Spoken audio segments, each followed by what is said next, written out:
Jumpa lagi dengan saya Bapak AJ di kelas 12 ini pada mata pelajaran sejarah peminatan.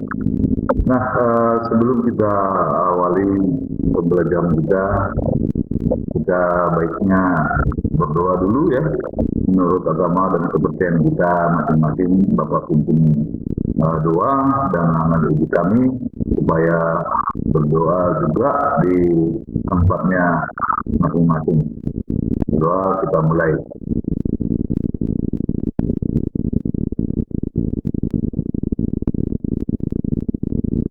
Doa selesai. Ya, untuk kali ini di sejarah peminatan di semester ganjil atau semester 1 ini kita awali dengan masa ini dia pembahasan kita dengan semester ini, yaitu masa setelah Perang Dunia Kedua, yaitu yang kita sebut nanti dengan masa Perang Dingin. Kemudian munculnya organisasi-organisasi atau kerjasama internasional, baik yang bersifat global ya ataupun bersifat regional atau dari wilayah. Kemudian ada perkembangan mutakhir dunia atau disebut juga dengan sejarah kontemporer dunia. Baik, kita awali dengan masa setelah Perang Dunia Kedua, ya, yaitu masa setelah Perang Dunia Kedua terjadi perubahan dunia. Setelah Perang Dunia Kedua muncul apa yang disebut dengan ada nanti dekolonisasi di negara-negara di Asia Afrika, kemudian perubahan di dalam sistem ekonomi dunia, kemudian yang dia Perang Dingin, ini nanti yang banyak kita bahas. Ya. Nah, nanti semuanya ini akhirnya berpengaruh terhadap politik luar negeri di Indonesia di kurun waktu tahun 1945 sampai 1959, kemudian di kurun waktu tahun 59 sampai 1966, kemudian 1966 sampai dengan sekarang. Ya. Nah, setelah Perang Dunia Kedua, kita lihat yang pertama, yaitu munculnya dekolonisasi di Asia dan Afrika. Apa itu dekolonisasi? Nah, secara definisi, dekolonisasi artinya adalah penghapusan daerah-daerah jajahan. Artinya muncul negara-negara merdeka, negara-negara merdeka yang muncul di Asia dan Afrika. Mengapa di dua wilayah ini, di Asia dan Afrika? Ya, sebab negara-negara yang umumnya mengalami kolonialisme adalah negara-negara yang ada di belahan benua Afrika dan di Asia, ya. Nah, faktor-faktor munculnya penghapusan daerah jajahan atau dekolonisasi tersebut antara lain munculnya atau berkembangnya paham nasionalisme, liberalisme di negara-negara Asia dan Afrika. Maka itu ditandai dengan munculnya gerakan-gerakan nasionalisme di berbagai negara itu. Misalnya ada nasionalisme di India, nasionalisme Filipina, nasionalisme Malaysia, gerakan nasionalisme di Indonesia bahkan oleh Soekarno, Hatta, dan tokoh-tokoh nasional yang lain. Di Afrika juga berlaku hal yang sama, muncul gerakan-gerakan nasionalisme di negara-negara Afrika, misalnya gerakan nasionalisme di Mesir, di Libya, dan sebagainya.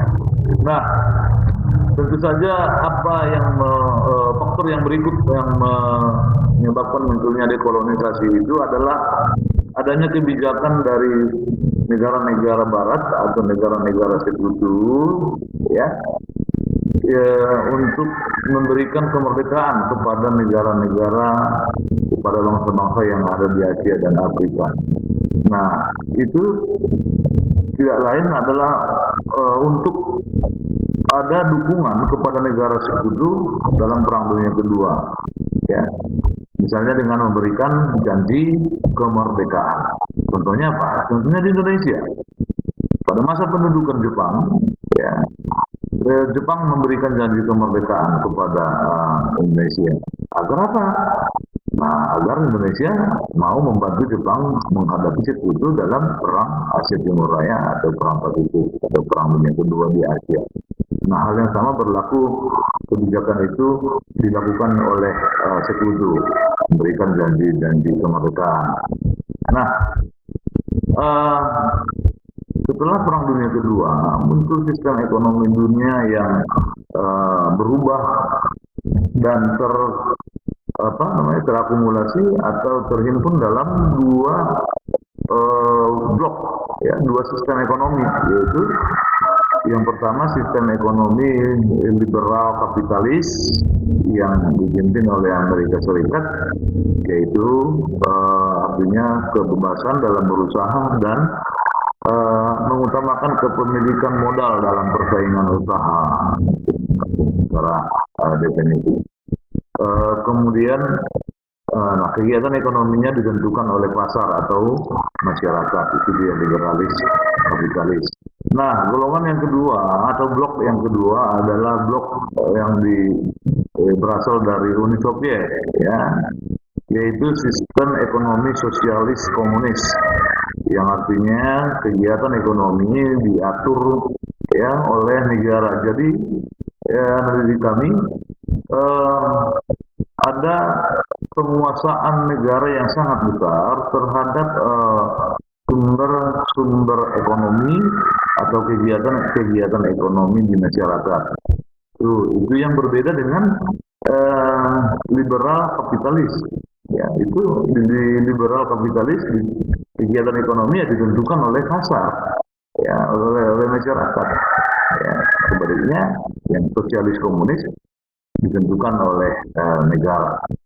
Nah, kemudian kita masuk ke Perang Dingin, ya, seperti yang Bapak singgung tadi, bahwa perubahan dunia setelah Perang Dunia Kedua berakhir, kita ingin lihat akhir Perang Dunia Kedua, di mana Perang Dunia Kedua itu adalah blok Sekutu melawan blok poros, ya.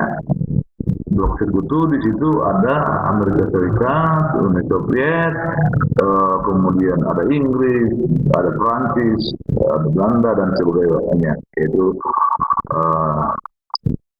negara-negara Eropa Barat umumnya. Kemudian di blok poros ada Jerman, ada Italia, ada Austria, ada Jepang, ya, di Asia dan sebagainya. Nah, Perang Dunia Kedua berakhir dengan kemenangan pihak Sekutu, ya, kemenangan Amerika Serikat, Uni Soviet dan kawan-kawannya, itu kira-kira. Dan kekalahan di pihak Jerman dan kawan-kawannya, begitu ya. Nah, ternyata setelah Perang Dunia Kedua berakhir, muncul dua kekuatan, ya, di pihak yang sama-sama menang, ya, yaitu Amerika Serikat dan Uni Soviet. Nah, sehingga dua kekuatan ini akhirnya melakukan persaingan. Nah, muncullah apa yang dikenal dengan Perang Dingin. Ya, ini seperti gambar apa itu Perang Dingin. Wah, seperti kita sekarang. Ya. Apain mereka ini mau berantem, tapi nggak jadi berantem. Ya. Nah, Perang Dingin atau Cold War, apa artinya? Perang Dingin adalah perang dalam bentuk memperebutkan pengaruh antara Amerika Serikat yang memiliki paham liberalis kapitalis, ya, atau juga liberalis demokrasi, dengan Uni Soviet dengan paham sosialis komunis. Sekali lagi, Perang Dingin adalah perang perebutan pengaruh antara Amerika Serikat yang memiliki paham liberalis kapitalis dengan Uni Soviet yang memiliki paham sosialis komunis. Nah, bagaimana latar belakang terjadinya Perang Dingin? Nah, seperti yang Bapak singgung tadi, Perang Dingin diawali setelah Perang Dunia Kedua berakhir. Perang Dunia Kedua berakhir melahirkan perundingan Potsdam, ya, perundingan Potsdam yang ditandatangani tanggal 2 Agustus 1945 antara Sekutu dengan Jerman yang kalah, gitu ya. Ya, kita lanjutkan tadi kita sampai di awal terjadinya Perang Dingin ya, berdasarkan perundingan Potsdam tanggal 2 Agustus 1945. Nah, isi perjanjian Potsdam itu menyangkut wilayah Jerman, di mana Jerman yang dulunya satu akhirnya dibagi dua berdasarkan perjanjian Potsdam, yaitu Jerman di bagian barat ya beribu kota Bonn dan dikuasai oleh 3 negara sekutu ya, ini Amerika Serikat, Inggris, dan Prancis. Kemudian Jerman bagian timur beribu kota Berlin ya dikuasai oleh satu negara sekutu yaitu Uni Soviet. Nah, di sini nanti sudah mulai tampak persaingan itu ya. Kemudian Perang Dingin juga akhirnya terjadi antara Amerika Serikat dan sekutunya dengan Uni Soviet dan sekutunya. Nanti akhirnya memunculkan apa yang disebut dengan blok ya. Ketika negara-negara yang lain bergabung ke masing-masing dua kekuatan ini, maka melahirkan apa yang disebut dengan blok. Nah, itu muncullah blok barat dan blok timur. Blok barat yang dikomandoi oleh Amerika Serikat dan blok timur yang dikomandoi oleh Uni Soviet. Nah, sehingga Perang Dingin itu identik dengan persaingan blok barat dan blok timur. Oke. Nah, apa saja ciri-ciri Perang Dingin? Nah, yang pertama, blok barat itu berpaham liberalis kapitalis, sedang blok timur berpaham sosialis komunis. Kemudian blok barat melakukan perluasan pengaruhnya melalui bantuan-bantuan ekonomi, bantuan-bantuan militer dan sebagainya melalui doktrin Truman ya, Marshall Plan ya. Kemudian blok timur juga melakukan hal yang sama ya. Muncullah doktrin Brezhnev ya, kemudian ada Molotov Plan ya. Nanti arti daripada masing-masing sudah Bapak berikan dalam bentuk dokumen. Nanti, ini sebagai tambahan penjelasan. Nah, kemudian ciri-ciri yang lain yaitu mengenai faktor pertahanan militernya. Di blok barat ada SEATO yang bertujuan membendung pengaruh komunis di Asia Tenggara. Kemudian ada NATO ya yang bertujuan membendung pengaruh komunis di Eropa. Kemudian ada CENTO bertujuan membendung pengaruh komunis di Timur Tengah. Kemudian ada ANZUS ya yang bertujuan membendung pengaruh komunis di Oseania atau sekitar Pasifik. Kemudian blok timur juga melakukan hal yang sama, membentuk fakta-fakta pertahanan militer. Muncullah fakta Warsawa ya yang tujuannya adalah menandingi NATO nih. Kemudian ada Kominform ya, yaitu komunis internasional. Tujuannya itu sebagai wadah kerjasama partai-partai komunis di Eropa. Nah, kemudian ciri-ciri Perang Dingin yang berikut di bidang organisasi intelijen atau spionase atau gerakan mata-mata. Amerika Serikat membentuk CIA, yaitu Central Intelligence Agency, yang berdiri tahun 1947, yaitu Badan Mata-Mata, Badan Intelijen Amerika Serikat. Blok Timur atau Uni Soviet juga membentuk hal badan yang sama, namanya KGB, ya, ini bahasa Uni Soviet. Ya, ini berdiri tahun 1951. Nah, kita beranjak ke persaingan di bidang ruang angkasa.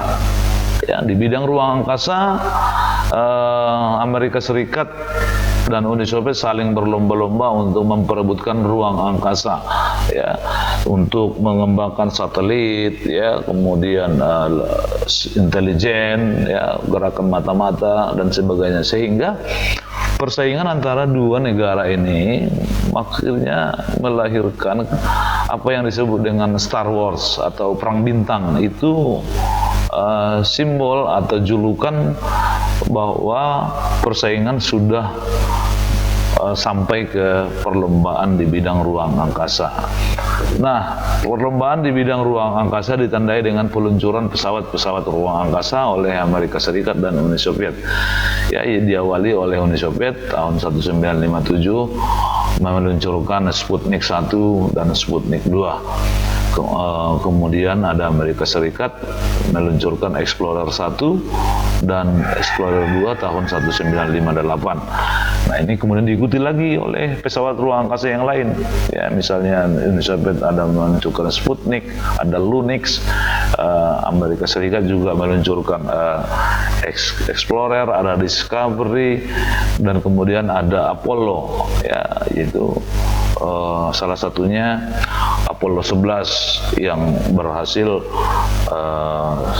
sampai ke bulan, bahkan awaknya Neil Armstrong dan 2 orang lagi astronotnya itu akhirnya menginjakkan kakinya di bulan, ya.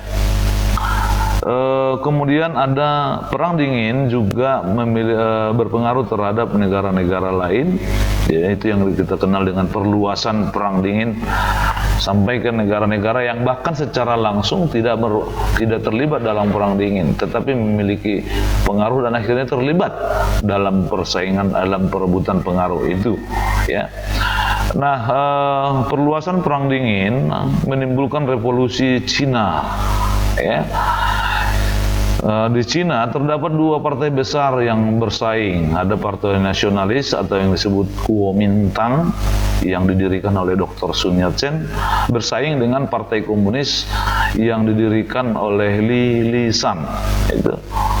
Nah, ternyata pada masa Perang Dunia Kedua ini 2 partai ini akhirnya bersatu. Ya, Partai Nasionalis dan Partai Komunis akhirnya bersatu melawan pendudukan Jepang. Namun setelah Perang Dunia Kedua berakhir, akhirnya 2 partai ini dua partai ini terlibat lagi konflik. Karena apa? Karena masing-masing partai ini dipengaruhi oleh blok Barat dan blok Timur. Nah, sehingga pihak nasionalis terdesak ke Taiwan dan kemudian mendirikan negara Taiwan tahun 1950 oleh Chiang Kai-shek. Kemudian pihak komunis atau Partai Komunis akhirnya mendirikan Republik Rakyat Cina atau Tiongkok sekarang tahun 1949 oleh Mao Zedong. Nah, kemudian perluasan perang dingin yang lain adalah memunculkan perang Korea. Ya, Korea terbagi dalam 2 wilayah, yaitu Korea Utara yang beribu kota Pyongyang yang mendapat pengaruh komunis, dan Korea Selatan yang beribu kota Seoul yang mendapat pengaruh Amerika atau pengaruh liberal. Ya. Akhir